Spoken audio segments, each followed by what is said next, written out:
नमस्ते बच्चों। आप आज हम आत्म परिचय काव्यांश का चौथा काव्यांश पढ़ेंगे। इनकी पंक्तियां हैं।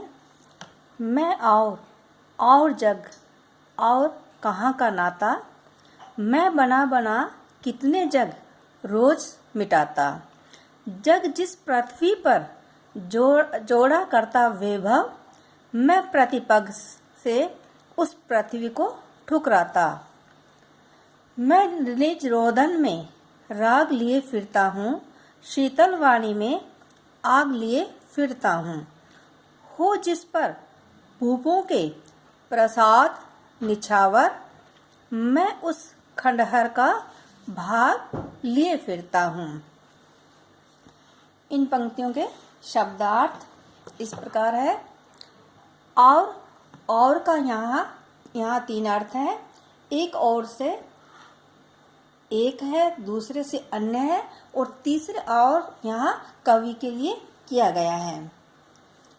जग संसार, नाता, रिश्ता, संबंध, रोज, प्रतिदिन, पृथ्वी, धरती, वैभव, सुख समृद्धि,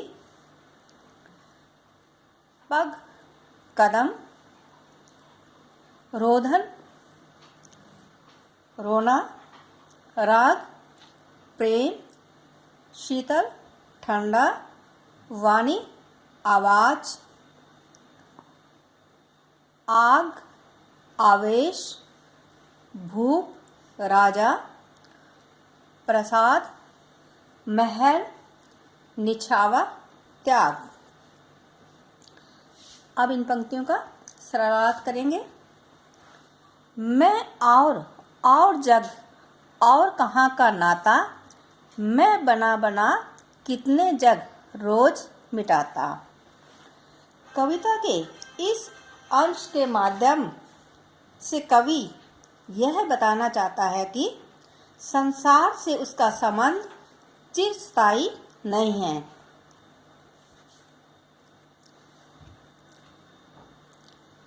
क्योंकि उसका अपना अस्तित्व संसार के अस्तित्व की तुलना में भिन्न है। इसलिए वह कहता है कि मैं भीतर ही कितने ही संसार रोज बनाता मिटाता रहता हूँ। जग जिस पृथ्वी पर जोड़ा करता वैभव, मैं प्रतिपग से उस पृथ्वी को ठुकराता। कवि आगे कहता है कि कवि भौतिक वैभव एवं समृद्धि को ठुकराने की बात करता हुआ कहता है कि दुनिया जिस धरती वैभवशीलता को प्राप्त करने के स्वप्न संजोती है, मैं उस धरती को और उसके वैभव को ठुकराता चलता हूँ। अर्थात कवि भौतिक वैभव तुच्छ समझता है। मैं निज रोदन में राग लिए फिरता हूँ, शीतल वाणी में आग लिए फिरता हूँ। कवि आगे कहता है कि मैं रोदन में राग लिए घूमता हूँ। वह शीतल वाणी में आग लिए फिरने की बात करता है। वह वैभव को तुच्छ समझकर ठुकराने की अदा में कहता है कि हो जिस पर भूपों के प्रसाद निछावर, मैं उस खंडहर का भाग लिए फिरता हूँ। कवि कहता है कि मैं खंडहर के लिए फिरता हूँ, लेकिन वह ऐसे खंडहर है जिस पर राजाओं के राजप्रसाद यानी महल भी निछावर है।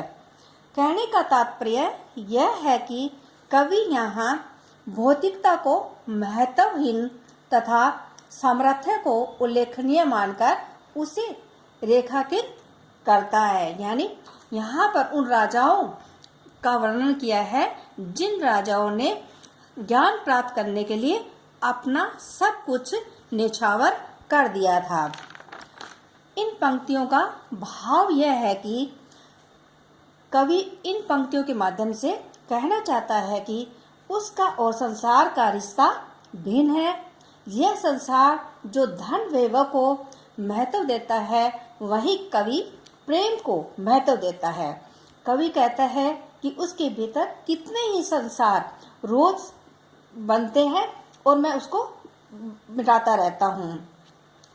कवि आगे कहता है कि लोग धरती पर वैभवशीलता व समृद्धि को प्राप्त करने के स्वप्न संजोते रहते हैं, वहीं कवि भौतिक वैभव को तुच्छ समझता है। कवि रुदन में राग लिए घूमता है, वह शीतल वाणी में भी आग लिए रहने की बात करता है। कवि वैभव को तुच्छ समझकर ठुकराने की अदा में कहता है कि मैं खंडहर के लिए फिरता हूँ, इन खंडहरों पर मैं राजमहल भी निछावर करता हूँ। अब इन पंक्तियों का काव्य सौंदर्य। खड़ी बोली के साहित्यिक रूप का प्रयोग हुआ है।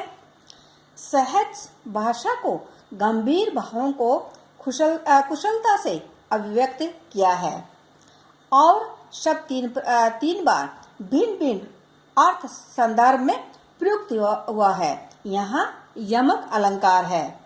रोदन में राग और शीतल वाणी में आग विरोधों की स्थिति है, इसलिए विरोधाभास तथा बना बना में पुनरुक्ति प्रकाश अलंकार का प्रयोग हुआ है।